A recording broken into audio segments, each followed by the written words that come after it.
Good morning, good afternoon, good evening, not much good depending on your location. Please join in the struggle to liberate our people from the contraption. Like and share videos.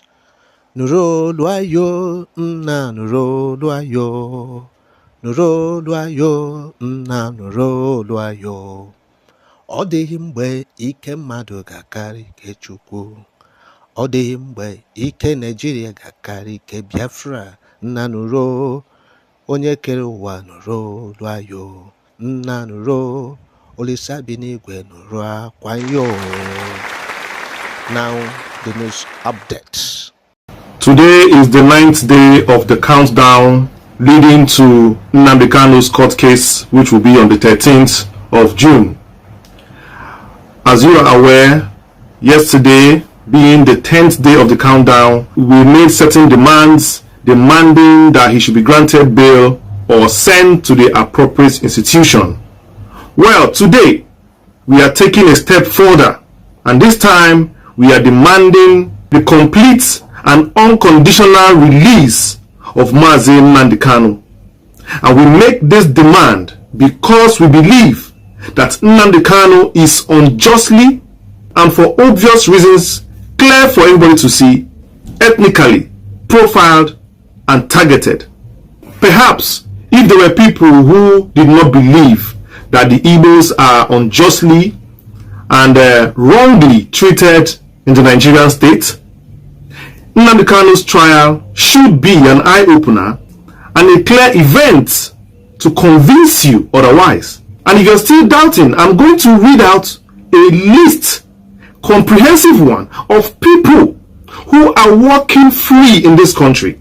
And these people have threatened the Nigerian state. In fact, these people have committed more than enough to land them in prison, more than enough to land them in firing squad. I'm telling you the fact. But for one reason or the other, they are still walking free without handcuff. Walking free in this country. In fact, many of them, as you are aware, are even doing business with Nigeria. They are even doing contracts for Nigeria. Some of them are even in politics. Some of them are in institutions. They are smiling, moving up and down the country. They are free men. But one thing all of them have in common is that they are not Igbos. It's only an Igbo man who can do something in this country, and the security agencies and the federal government will tell you, don't worry, just take a bow and go. Don't worry. It was a mistake. We forgive you. Take a bow and go. But when an Igbo man does it, all hell will be let loose. Without taking your time, please like, share and subscribe to the channel, and don't forget to turn on notifications. Very important. Watch this video to the end because I'm going to be telling you the reasons why Nigerian government must release Nnamdi Kanu immediately. Look at this funny list I'm going to read out to you, and you will be shocked at the depth of ethnic bias, and tribalism when it comes to exerting justice, neutrality in this country. It is too much. I'll read.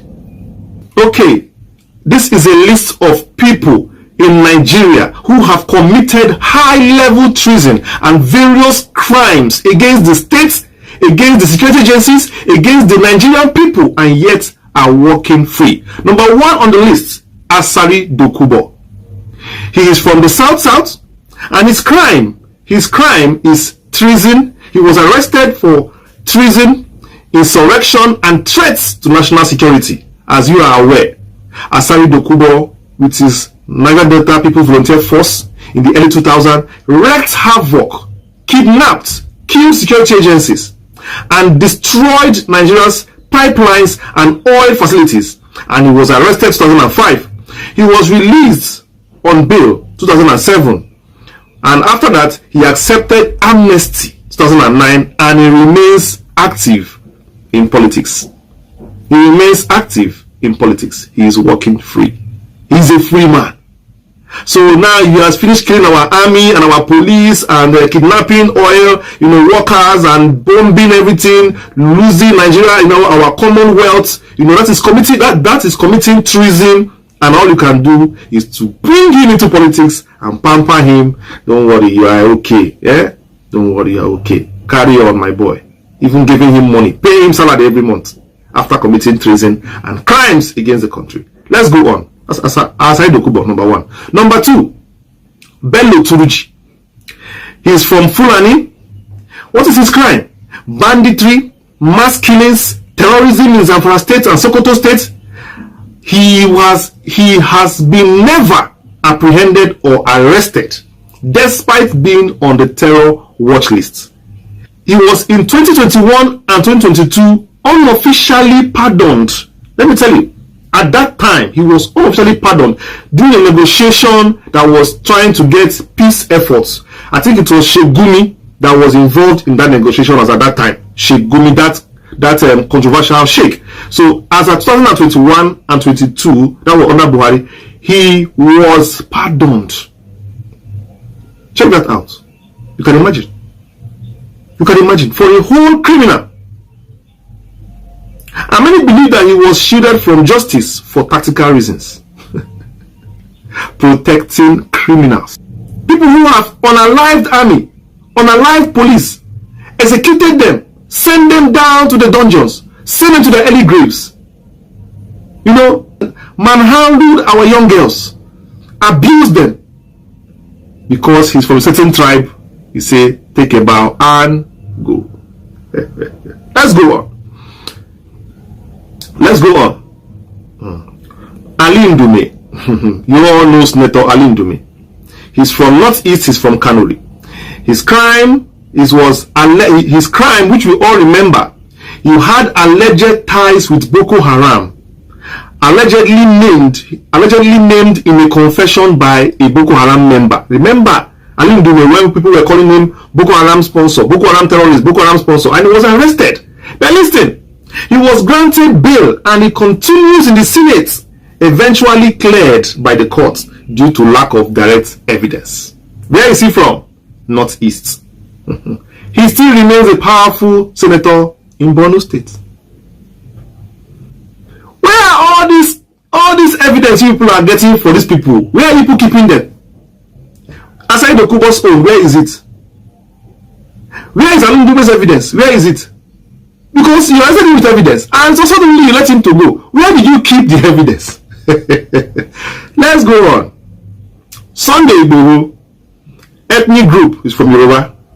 Crime committed, arms possession, incitement, secessionist threats, and Yoruba Nation campaign, threat to secede, which is also treason and terrorism. And on July 2021, he was arrested while fleeing to Benin Republic. He was fleeing Nigeria.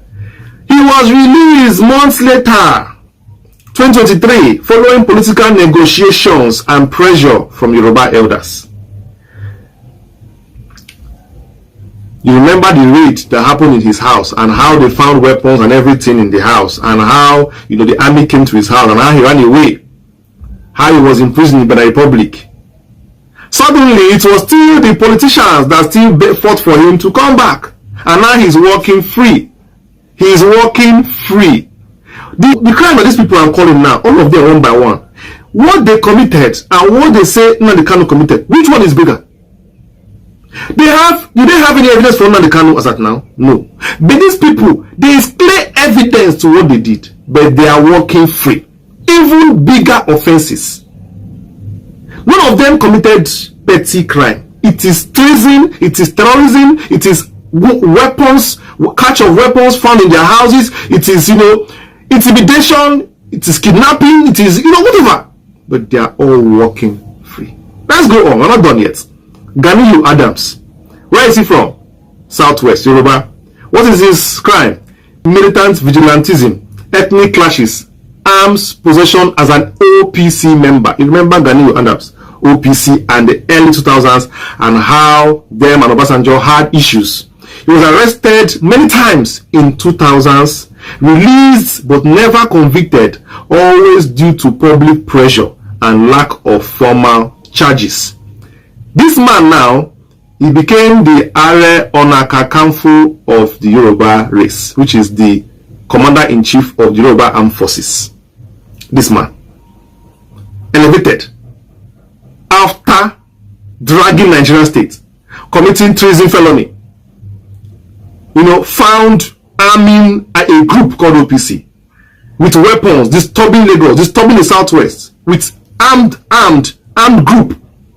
The man now is walking free. In fact, he's even the title chief in Yoruba land. Are you seeing what we are saying? Are you seeing it? Are you seeing it? You guys watching me now, I think you are seeing it clear. Because he's a Yoruba man, he's not from the southeast, then you see the justice they used to follow him. That's OPC now. Me and you know what OPC did then. OPC are the real terror group. Everybody knows it. OPC did. In fact, I don't even think that what OPC did in Nigeria, any other group has done it except herdsmen and bandits.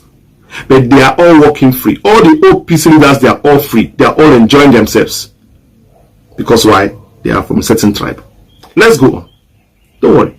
Isa Pantami, ethnic group, Hausa Fulani, crime alleged committed, past support for extremist ideologies, including Taliban and Al-Qaeda, as revealed in old sermons, that he preached.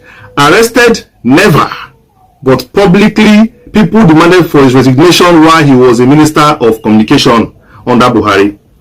He remained in office and was protected politically by the Buhari government. You see what we are saying, that all these things they are doing is just a game. Targeted. They are free to do anything they like in this country. There is nothing like crime fighting. All they do is ethnic fighting. Once you are from a section of the country, you can't even sleep in police station for long. Before people will make call and stuff and say, release that man, they will release him. It's very difficult to arraign, prosecute somebody that his name is not Nnamdi Kanu. If you can release all these people, if you can set them free, why can't you set Nnamdi Kanu free? Why? What Nnamdi Kanu committed and what these people I'm calling their names committed, which one is grave? Have you have any evidence for what Nnamdi Kanu committed? But you can see the evidences and even the details of these things I am showing you, that there are people in this country who are living large after threatening, committing crimes, treasonable, buying police, buying army, dehumanizing, and they are still walking free, supporting terrorist groups. But you cannot release Nnamdi Kanu. Let's go on. If you can release people, you can set them free, you will set Nnamdi Kanu free. Let's go on. Abubakar Shekau, ethnic group, Kanuri, from the north, never caught, was Boko Haram leader. Remember him? He was never caught. And many times, you remember what happened. People that know where he was, they know where he was. But was he ever caught? Never. During a clash with rival, he was killed in 2021. During a clash with a rival group, ISWAP. So you see, it was not even Nigerian government that ended up unaliving him. It was ISWAP. ISWAP that did it on behalf. Because it's obvious that they didn't want to kill him, they didn't want to end his life. So somehow he had an issue with the other group, and the other group now unalived him.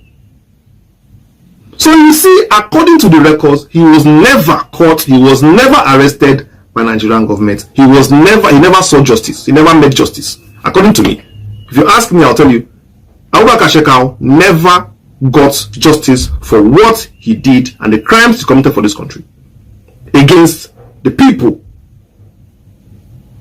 And if he can walk free, only God knows only God knows where he is now, whether he's actually even dead or alive. Release Nnamdi Kanu if you can. Release all these people. My people, on don't hear them now. What do you make of it? Drop your comments. But remember, it's Biafra or nothing. Bye for now.